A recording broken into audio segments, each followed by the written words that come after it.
अपना भाला अपनी सिंगी हाथ में ली और वही चोला धारण किया और चोला धारण करके नौजवान घुंघराले बाल वाला वहां से चला। तो एक रूप में तो इनने डस करके और फिर वापस इनके पास आ गए। तो दोनों भाई चले। अब बीच रास्ते में गंगा तेलन, बहुत शांति से बैठना साहब सब, गंगा तेलन और जो कपूरी धोबन जो बड़ी जादूगरनी थी, उनको ऐसा लगा कि यदि ये राजा की बेटी को इन्होंने ठीक कर दिया तो फिर ये समझ लेना कि इनका नाम बड़ा चर्चित हो जाएगा। राजा की बेटी को ठीक कर दिया तो पूरे बंगाल में लोग इनकी जय जयकार करने लग जाएंगे और ये बंगाल को परास्त कर देंगे, हम इनको फिर कुछ नहीं कर पाएंगे। तो राजा की बेटी को ठीक या तो हम करें या हम नहीं करें, तो कोई नहीं ठीक करना चाहिए। तो बीच रास्ते में भीलट भान को राजा तो बोल करके आ गए और बीच रास्ते पर कपूरी धोबन और गंगा तेलन ने इनको रोक लिया और एकदम रोक करके भीलट देव महाराज संभल भी नहीं पाए और इन्होंने धोखे से जाकर के जो मुठ मारी तो भीलट देव बाबा मूर्छित अवस्था में, हल्की सी दुखदुखी श्वास बची और हमारे भीलट देव को धोखे से मार दिया। अब साहब बचे कौन, एक भान बाबा एकदम विलाप करने लगे, करुणा करने लगे। अब क्या होगा, मेरे भैया को तो इन्होंने धोखे से मार दिया। एकदम विलाप हुआ और विलाप करते करते एकदम भान बाबा को मालूम पड़ा कि जब ये चोरागढ़ से निकले थे तो निकलते समय मैया गोरा ने कहा था, देखो रे भीलट भैरव, बंगाल खतरनाक है, पीठ पीछे भी वार हो सकता है और हो सकता कोई मुसीबत आ जाए। ऐसी मुसीबत आ जाए तो एक भाई यदि रहे तो तुरंत मेरे पास आ जाना, मैं तुरंत उपाय बताऊंगी और समस्या का तुम्हारा निदान। तो एकदम भान बाबा को मालूम पड़ा, पर अब इनको अकेला छोड़ करके कैसे आए। तो फिर वहां पर नोनिया मैया थी, वो कहीं से गुजर रही थी। तो भान बाबा ने कहा, अरे मैया, ये मेरा बड़ा भाई है, हम राजा की बेटी को ठीक करने जा रहे थे और धोखे से गंगा तेलन ने मुठ मार दी और ये मूर्छित अवस्था में पड़ गए हैं। मैं चोरागढ़ जाऊंगा और एक पल में वहां से पवन जैसा जाऊंगा और पवन जैसा आ जाऊंगा, पर जितनी देर में जाऊंगा और आऊंगा उतनी देर तक ऐसा ना हो मेरे भाई पर कोई और यह चोट पहुंचा दे, तो आप इनकी रखवाली करना। तो नोनिया मैया ने भीलट देव को अपने सिर पर, उनका सिर अपने पैर पर, बेटा तू जा, मैं हूँ, क्योंकि ये भी साहब बड़ी जादूगर है, तीनों का नाम चलता था, मैं हूँ बेटा, कोई भी तुम्हारे भाई को आंख नहीं दिखा सकता जब तक मैं रहूंगी तब। इससे लोग डरते थे, तो इसके डर में वो दोनों इनके करीब आ भी नहीं पाई। और उतने में भान बाबा चोरागढ़ गए और मैया को पूरा वृत्तांत बताया कि ऐसा ऐसा हो गया है। तो फिर मैया ने अपने पास से अमृत की एक बूंद निकाल करके दी और कहा, हे भैरव, तू इस अमृत की बूंद को ले जा और इसको ले जा करके और भीलट के दाहिनी जंघा को थोड़ा सा नकोल करके और उसके अंदर ये अमृत भर देना, उतने में वह जीवित हो जाएंगे। तो वह अमृत और सेली लेकर के वहां से भान बाबा आए और भीलट देव महाराज की दाहिनी जंघा पर अमृत को लगाया और लगाते ही भीलट देव महाराज के एकदम नेत्र खुल गए। बोलो भीलट देव महाराज की, भान बाबा की, गोरा मैया की। नेत्र खुले और भीलट देव महाराज ने कहा, अरे भान, मेरे को नींद लग गई थी, मैं सो गया था, मैं सो कैसे गया?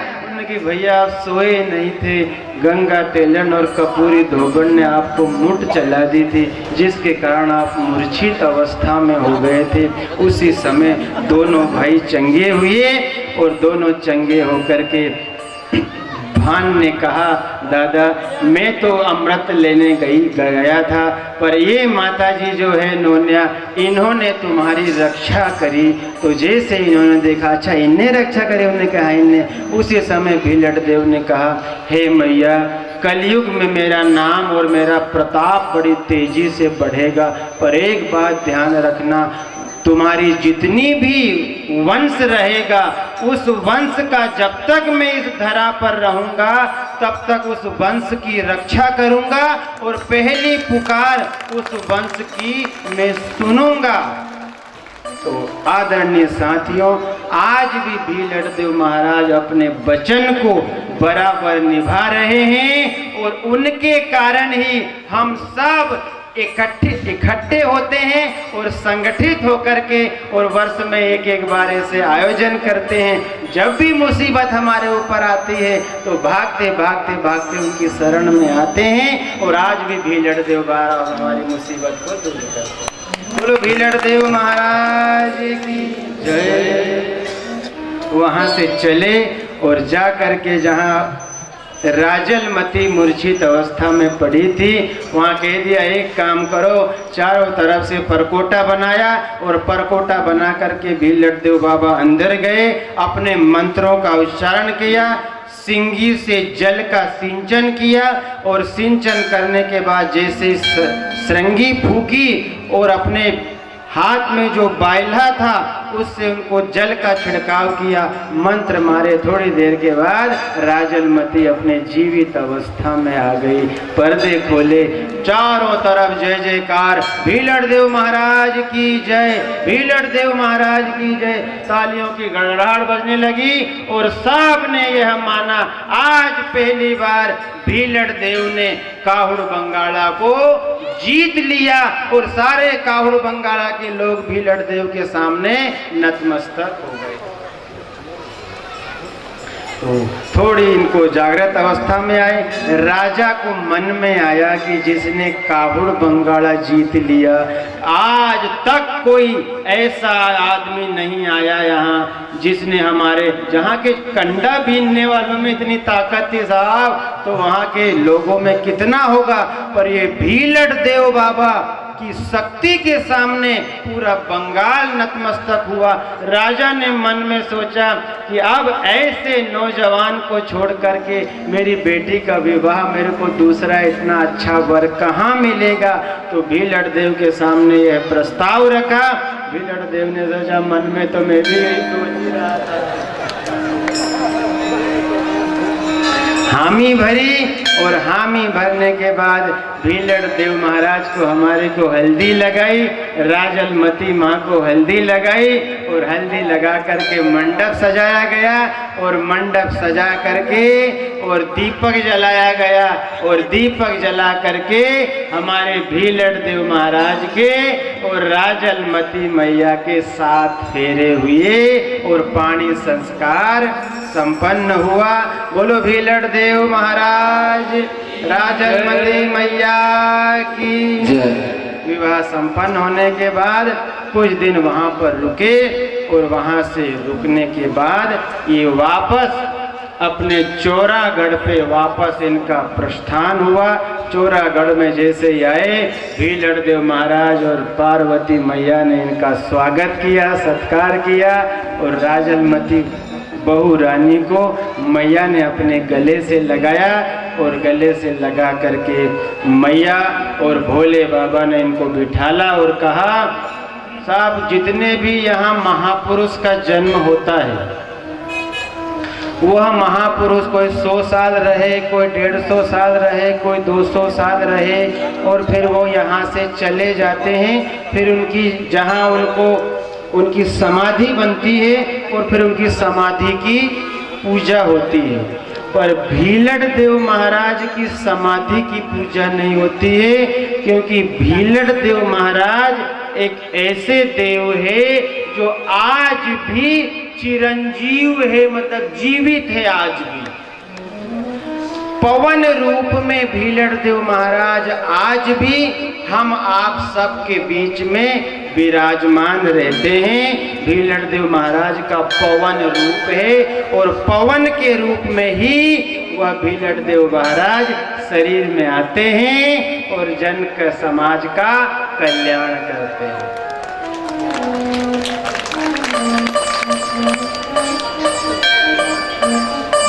उनके बाद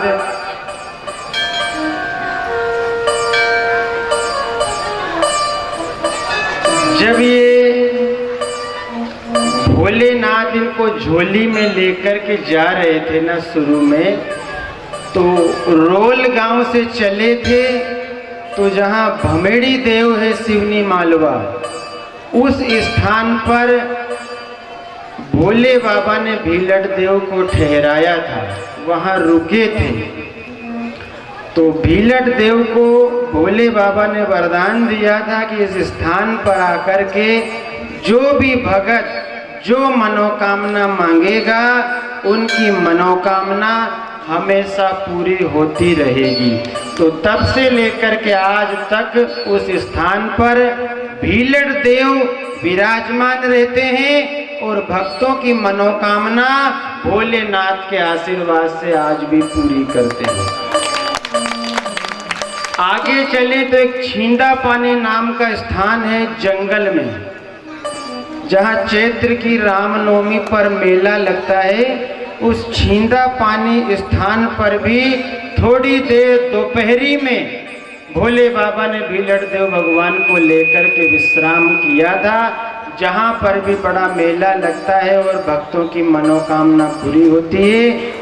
और उनके पश्चात भीलड़ देव ने जब ये बंगाल से लौटे तब आशीर्वाद दिया, जहाँ जहाँ आपका विश्राम होगा, जहाँ जहाँ रुकोगे वहाँ वहाँ आपकी ठान बनेगी और इस स्थान पर जो भी भगत आएगा उनकी सारी मनोकामनाएं पूरी होगी। तो आज भीलड़ देव महाराज हम सब की पुकार सुनते हैं और मनोकामना पूरी करते हैं। इन्हीं शब्दों के साथ आज के इस भीलड़ देव महाराज की कथा को यहीं विराम दे। कथा तो बड़ी है पर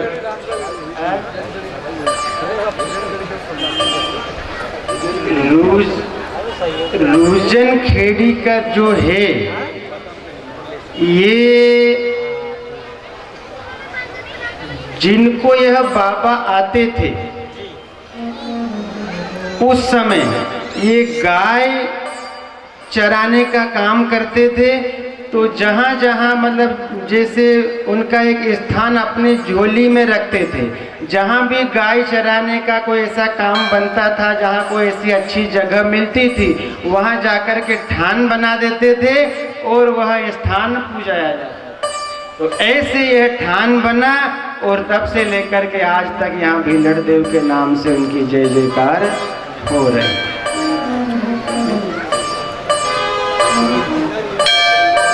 हरि जय हो भीलट देवा, हरि जय हो भीलट देवा, हरि जय हो भीलट देवा, हरि जय हो भीलट देवा, हरि जय हो भीलट देवा, हरि जय हो भीलट देवा, हरि जय हो भीलट देवा, हरि जय हो भीलट देवा, हरि जय हो भीलट देवा, हरि जय हो भीलट देवा, हरि जय हो भीलट देवा, हरि जय हो भीलट देवा, हरि जय हो भीलट देवा, हरि जय हो भीलट देवा। भीलड़ देव महाराज की शक्ति जो उज्जैन के 52 कुंड है, उस 52 कुंड में भीलड़ देव महाराज की बहुत बड़ी शक्ति विराजमान रहती है। जो भी ऐसे ठान जहाँ है वहाँ के जो पढ़ियाड़ होते हैं वो जब उज्जैन जाकर के 52 कुंड में स्नान करते हैं तो स्नान करने से बाबा की शक्ति 10 गुना अधिक बढ़ जाती है, वहाँ से इनको ऊर्जा मिलती है। दूसरी ऊर्जा बाबा जिनको भी आते हैं शरीर में वो अपने नियम और धर्म से चलें, अपने शरीर को जितना पवित्र बना करके रखें, जितना शुद्ध बना करके रखते हैं, उतनी शक्ति उनको अधिक विराजमान रहती है। और जितना अपने शरीर को अशुद्ध कर देते हैं तो शक्ति धीरे धीरे कमजोर पड़ने लग जाती है। तो जिनको भी जो भी बाबा आते हैं वो अपने शरीर का ध्यान रखने, अपने घर का ध्यान रखें, अपने स्थान का ध्यान रखें। और एक आपसे आग्रह है कि नर्मदा मैया एक ऐसी पवित्र माँ है जो इन सारे बाबाओं को ऊर्जा और शक्ति आज भी प्रदान करती रहती है। कहीं ऐसा कोई गड़बड़ हो जाए तो तुरंत माँ नर्मदा की शरण में जाओ और बाबा सहित स्नान करो, तो वह अपवित्रता माँ नर्मदा के जल से फिर से पवित्र हो जाती है। यह माँ नर्मदा हमारा तन भी धोती है, हमारा मन भी धोती है। और यह माँ नर्मदा के तट पर ना जाने कितनी जीव आत्माओं का उद्धार होता है। इसलिए आज आइए, एक भजन माँ नर्मदा का गाने की बहुत इच्छा है। आइए सब मिलकर के गाते हैं। हर नाम नर्मदा माई, हर नाम नर्मदा माई, तारो नाम नर्मदा माई, तारो नाम नर्मदा माई, तारो नाम नर्मदा माई, तारो नाम नर्मदा माई, तारो नाम